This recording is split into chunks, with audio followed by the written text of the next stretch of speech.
दोस्तों, अगर मुस्कान जी के स्टडी पॉइंट के इस चैनल पर आप नए हैं तो चैनल को कृपया सब्सक्राइब करें और बेल आइकन का बटन दबाएं। दोस्तों, आज की संघर्षपूर्ण और उथल-पुथल वाली जिंदगी में सामान्यतः अधिकांश लोग अपने भविष्य के बारे में जानने को बहुत उत्सुक रहते हैं। I mean, most of us are very anxious and keen to know about our future. हमारी जन्म पत्री में बैठे स्टार्स, ग्रह नक्षत्र किस तरह हमारे जीवन की गतिविधियों को प्रभावित करते रहते हैं, इसका विश्लेषण इस विषय के विद्वान ही कर सकते हैं। वर्तमान में राजनीतिक उथल-पुथल के समय राजनेताओं, विशिष्ट व्यक्तियों आदि के भविष्य के बारे में रोज नए खुलासे और विश्लेषण सुनने को मिल रहे हैं। देश के एक जाने माने विद्वान ज्योतिषी ने इस साल यानी जनवरी 2024 में ही केजरीवाल के जेल जाने के योग की भविष्यवाणी कर दी थी, जिसे हम 1 जनवरी 2024 से ही फॉलो कर रहे हैं। अब जबकि अरविंद केजरीवाल जेल में हैं, तो हम यहाँ प्रस्तुत कर रहे हैं कि विद्वान ज्योतिषी ने केजरीवाल को लेकर इसके अलावा और क्या-क्या भविष्यवाणियां की। इस विद्वान ज्योतिषी ने सभी प्रमुख दलों के नेताओं के संबंध में चौंकाने वाली भविष्यवाणियां की हैं। शनिदेव, जिन्हें हम न्याय का देवता कहते हैं, जो गृहों में सबसे ज्यादा इफेक्टिव होते हैं, गृहों में जिनका सबसे ज्यादा असर दिखाई देता है, तो 11 फरवरी को शनिदेव अस्त हो जाएंगे। इन विद्वान ज्योतिषी महाशय के अनुसार केजरीवाल की कुंडली वृषभ लग्न की है। उनकी राशि मेष है। मेष राशि में शनि और चंद्रमा एक साथ बैठे हुए हैं। राहु एकादश भाव में बैठे हैं और केतु पंचम भाव में बैठे हैं। शनि केजरीवाल के भाग्य कारक हैं और शनि 11 फरवरी 2024 को अस्त हो जाएंगे। इसका मतलब है साल के शुरुआत में ही शनि देव का अस्त होना, यानी न्याय का अस्त होना, और न्याय अनुकूल नहीं होने का मतलब है शनि इनको परेशानी पैदा करेंगे। शनि के अस्त होने से हो सकता है कि इनके जेल जाने के योग बनते हैं, क्योंकि अभी उनकी कुंडली में जो अनुकूलता बन रही है वह केवल और केवल बुध से मिल रहे लाभ के कारण। लेकिन 10 जनवरी 24 के बाद बुध की स्थिति भी बहुत अनुकूल नहीं रहेगी। शनि और गुरु के कमजोर होने से साल 2024 अरविंद केजरीवाल के लिए बहुत अनुकूल नहीं होगा कि राजनीति में कोई बड़ा चमत्कार दिखा दे। हाँ, वे लीडर हैं और शनि दबे कुचले गरीबों के देवता हैं, इसलिए शनि देव उनको दबे कुचले गरीबों का नेता बनाते हैं। दबे कुचले गरीब लोग इनसे बहुत ज्यादा आकर्षित होंगे। बृहस्पति के कारण धनवान लोग इनसे प्रतिकूल होंगे। इसलिए हम कह सकते हैं कि जनवरी से मई 24 तक केजरीवाल के लिए बहुत अनुकूल समय नहीं है। स्वास्थ्य पर ध्यान रखने की सलाह मैं देता हूं। केजरीवाल विस्तारवादी व्यक्ति हैं, लेकिन उन्हें जितनी आशा है साल 2024 में उतना विस्तार नहीं होगा।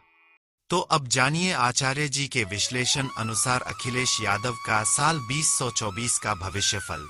समाजवादी पार्टी प्रमुख और उत्तर प्रदेश के पूर्व मुख्यमंत्री अखिलेश यादव की कुंडली का अवलोकन करते हुए ज्योतिषी महाशय कहते हैं कि 1 जुलाई 1973 का इनका जन्म है। 12 बजे दोपहर में इनका जन्म है और कन्या लग्न है। इनका मिथुन राशि है और मिथुन राशि में सूर्य, शनि, केतु और चंद्रमा एक साथ है। एकादश भाव में मरकरी और विनश है। राहु चतुर्थ भाव में है। यानी हम कह सकते हैं कि 2024 अखिलेश यादव के लिए लाभप्रद होगा। कूटनीति इनको आएगी और कूटनीति के आधार पर इनको थोड़ा लाभ दिखा रहा है। लाभ के अनुसार इनको यश में वृद्धि देगा। जैसे वर्ष 2024 शुरू होगा, इनके प्रति लोगों का धीरे धीरे व्यवहार जो है उसमें समता आएगी। बृहस्पति उच्च के हो जाएंगे तो बृहस्पति इनके पंचमेश के हैं। पंचमेश के बृहस्पति जो है वह सवर्ण वर्गों का आकर्षण देगा। सवर्ण वर्ग इनके आकर्षण में होंगे। लेकिन मंगल जो है वह मीन राशि में है। बहुत बड़ा रिजल्ट में कोई बदलाव देखें तो ऐसा कुछ नहीं दिखता, क्योंकि इनका कालसर्प दोष इनकी कुंडली में जो एस्ट्रोसेज ने दिखाया है उसके अनुसार कुंडली में कालसर्प दोष है। और कालसर्प दोष होने के कारण चूंकि केतु जो है वह कन्या राशि में है और मिथुन राशि का स्वामी बुध होता है और कन्या राशि का स्वामी भी बुध होता है। इस आधार पर हम कह सकते हैं कि काल सर्प दोष का ज्यादा प्रभाव होने के कारण कोई बहुत बड़ा क्रिस्मेटिक चमत्कार की संभावना, ऐसा कुछ चमत्कार नहीं दिखता। हाँ, इतना निश्चित है कि खुद की सीट, जहां खुद की सीट यानी सप्तम का यानी पत्नी उनकी फिर से एमपी बन जाएंगी। पत्नी की सीट में कोई समस्या नहीं दिखती है। इसके साथ ही साथ इनके अगर नए कोई पार्टनर बनते हैं तो उनको ज्यादा हानि देंगे। अखिलेश यादव इंडिपेंडेंट कोई काम करेंगे तो इनको लाभ होगा। पार्टनरशिप में इनको हमेशा हानि मिलेगी, चाहे वह पार्टनरशिप किसी के द्वारा कर लें, ममता बनर्जी के साथ कर लें, या बहन मायावती के साथ कर लें, या कांग्रेस पार्टी के साथ कर लें, किसी के साथ कर लें। अगर करते हैं पार्टनरशिप तो इनको बहुत ज्यादा लाभ नहीं होगा। अखिलेश यादव अप्रैल 2024 से लेकर के जून जुलाई 2024 तक बहुत ज्यादा प्रसिद्धि प्राप्त करेंगे। हम कह सकते हैं पारिवारिक दृष्टि से इनका बहुत अच्छा साल रहेगा और साथ ही साथ संतान पक्ष इनको लाभ दिखाता है। ऐसे समय में इनको सुरक्षा का ध्यान ज्यादा देना होगा। सुरक्षा की दृष्टिकोण से सतर्क रहने की जरूरत है। राजनीतिक दृष्टिकोण से बहुत ज्यादा अनुकूलता नहीं है और बहुत ज्यादा प्रतिकूल नहीं है, सामान्य सम रहेगा। अरविंद केजरीवाल और अखिलेश यादव पर वीडियो दिखाने के बाद पश्चिम बंगाल की मुख्यमंत्री ममता बनर्जी पर वीडियो प्रस्तुत है। दोस्तों, अब हम ममता बनर्जी के वर्षफल को प्रस्तुत करते हैं। ममता बनर्जी का वर्षफल 2024 बताते हुए जाने माने आचार्य कहते हैं कि बहन ममता बनर्जी, जो देश की अग्रणी महिला नेत्रियों में से एक हैं और जिनका प्रभाव बहुत ज्यादा है, लोग इनको बंगाल में बहुत ज्यादा प्रेम करते हैं। बंगाल में इनको बहुत ज्यादा रिस्पेक्ट है और इनके विरोधी इनसे बहुत ज्यादा खौफ खाते हैं। ममता बनर्जी की जन्म तिथि 5 जनवरी 1955 की है। दोपहर 12 बजे कोलकाता में इनका जन्म हुआ है। बहन ममता बनर्जी मेष लग्न की हैं और इनकी राशि वृषभ है। मैं कह सकता हूं कि 1 मई 24 से इनके लिए बहुत अनुकूल समय नहीं होगा, क्योंकि बृहस्पति जैसे ही वृषभ राशि में आएंगे, यानी हम कह सकते हैं बृहस्पति और चंद्रमा गज केसरी राजयोग तो जरूर देता है, लेकिन स्वास्थ्य को लेकर बहुत ज्यादा परेशानी भी देता है।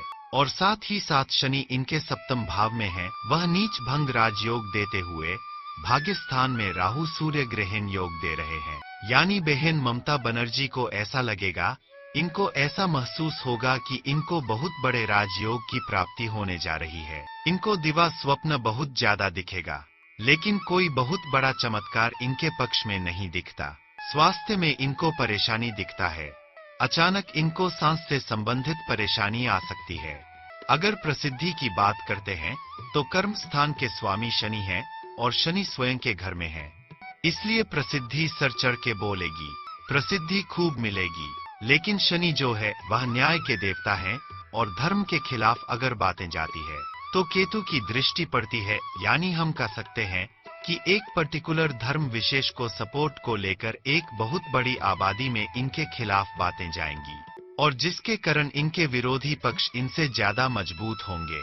और जो 2024 का लोकसभा चुनाव है उसमें कोई बहुत बड़ा करिश्मेटिक चमत्कार दिखाते हुए बहन ममता बनर्जी नहीं दिख रही।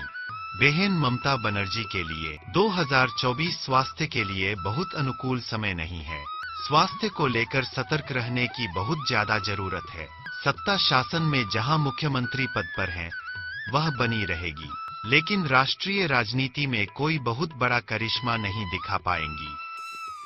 दोस्तों, अब हम मुख्यमंत्री नीतीश कुमार की जन्मतिथि पर देश के जाने माने ज्योतिषी द्वारा बताए गए वर्षफल 2024 पर निगाह डालते हैं। नीतीश कुमार की जन्मतिथि 1 मार्च 1951 है। जन्म का दिन बृहस्पतिवार है। भक्तिरपुर नालंदा में इनका जन्म है और मिथुन लग्न की इनकी जन्मपत्तरी है। और नीतीश कुमार की राशि वृश्चिक है। जन्मपत्तरी में मंगल उच्च के हैं और मंगल दसम भाव के हैं, जो कि व्यक्ति को पद प्रतिष्ठा से चिपकाए रखता है। ऐसा मंगल पद प्रतिष्ठा में बनाए रखता है। लेकिन शुक्र जो है बृहस्पति के घर में है और बुध के साथ राहु और सूर्य के साथ राहु यह ग्रहण योग देता है। जुबान फिसलने से अपमान, अपयश, पद प्रतिष्ठा और शक्ति की हानि दिखा रहा है। साल 2024 में नीतीश कुमार की पद प्रतिष्ठा में हानि के योग हैं। पद प्रतिष्ठा में हानि के साथ हो सकता है कि वह दोबारा किसी और नए व्यक्ति को मुख्यमंत्री बना सकते हैं। इनकी खुद की पद प्रतिष्ठा में हानि योग दिखा रहा है, अशुभ योग दिखा रहा है। बिल्कुल इनका जो समय दिखा रहा है पिछले साल 30 अक्टूबर 2023 से जैसे ही राहु और केतु का परिवर्तन आया है, इनके लिए अपयश शुरू हुआ है। 30 अक्टूबर 2023 के बाद आपने देखा कि कैसे इन्होंने एक बयान दिया था महिलाओं के बारे में और उस बयान से इनको अपयश बहुत मिला, इनको बदनामी बहुत मिली। और उसके बाद आपने देखा कि इनके जो मित्र थे वह शत्रु बन गए और शत्रु बनने के बाद उन मित्र को इनको हटाना पड़ा, इनको अपयश के मुंह देखने पड़े। तो साल 2024 में यह भी हो सकता है कि यह अपने साथी लालू यादव के सुपुत्र को मुख्यमंत्री पद दे सकते हैं। और जैसा कि मैंने भविष्यवाणी किया था कि तेजस्वी यादव वह पद की प्राप्ति कर सकते हैं, यह भी हो सकता है कि तेजस्वी यादव को यह पद दे दें। और नीतीश कुमार के साथ बहुत अनुकूल समय नहीं है। 14 जनवरी से इनका प्रतिकूल समय शुरू होगा और अगस्त 24 तक प्रतिकूल समय रहेगा। लोकसभा चुनाव में कोई बहुत बड़ा चमत्कार नहीं कर पाएंगे।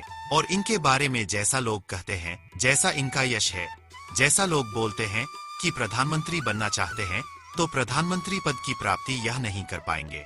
इनका जो सपना है वह जब ध्वस्त होगा तो निश्चित तौर पर इनका बुद्ध कमजोर होने के कारण मानसिक परेशानी और अपसेट रहने के कारण डिप्रेशन की स्थिति बनेगी और इसके कारण किसी और व्यक्ति को मुख्यमंत्री बना सकते हैं अथवा इनकी खुद की पद प्रतिष्ठा जा सकती है। साल 2024 नीतीश कुमार के लिए बहुत अनुकूल नहीं है। दोस्तों, अब हम बात करते हैं तेलंगाना के पूर्व मुख्यमंत्री के चंद्रशेखर राव के 2024 के वर्षफल पर। देश के जाने माने ज्योतिषी के अनुसार के चंद्रशेखर राव का जन्म 17 फरवरी 1954 का है। मित्रों, इनकी जन्म पत्तरी वृषभ लग्न की है।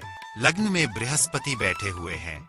इनके लिए बहुत अनुकूल समय नहीं चल रहा है और जो समय इनके लिए पिछले साल अगस्त 2023 से शुरू हुआ है उसमें अगस्त 2024 तक इसी तरह की प्रतिकूलता रहेगी। पूर्व मुख्यमंत्री के चंद्रशेखर राव कोई बहुत बड़ा करिश्मेटिक चमत्कार नहीं दिखा पाएंगे। इनकी सत्ता शक्ति इनके अपोजिट फल देगी, यानी वहां पर जो कांग्रेस पार्टी है, कांग्रेस पार्टी मजबूत होगी और के चंद्रशेखर राव जिस तेलंगाना राज्य से बिलोंग करते हैं वहां लोकसभा में भी इनको बहुत बड़ी हानि दिखती है। और तेलंगाना राज्य के बारे में कह सकता हूं कि कांग्रेस पार्टी की लोकसभा सीट में बहुत अच्छी बढ़ोतरी दिखा रही है। तेलंगाना में कांग्रेस पार्टी को अच्छी सीटें आएंगी, लेकिन के चंद्रशेखर राव की लोकसभा में कोई बहुत अच्छी सीटें नहीं दिख रही हैं। वहां पर कांग्रेस पार्टी को तेलंगाना में अच्छी सीटें दिख रही हैं। के चंद्रशेखर राव एकल अंक में रहेंगे, 4-5 सीटों में सिमट कर रह जाएंगे, यानी दहाई भी पार नहीं कर पाएंगे। कोई बड़ा चमत्कार नहीं होगा।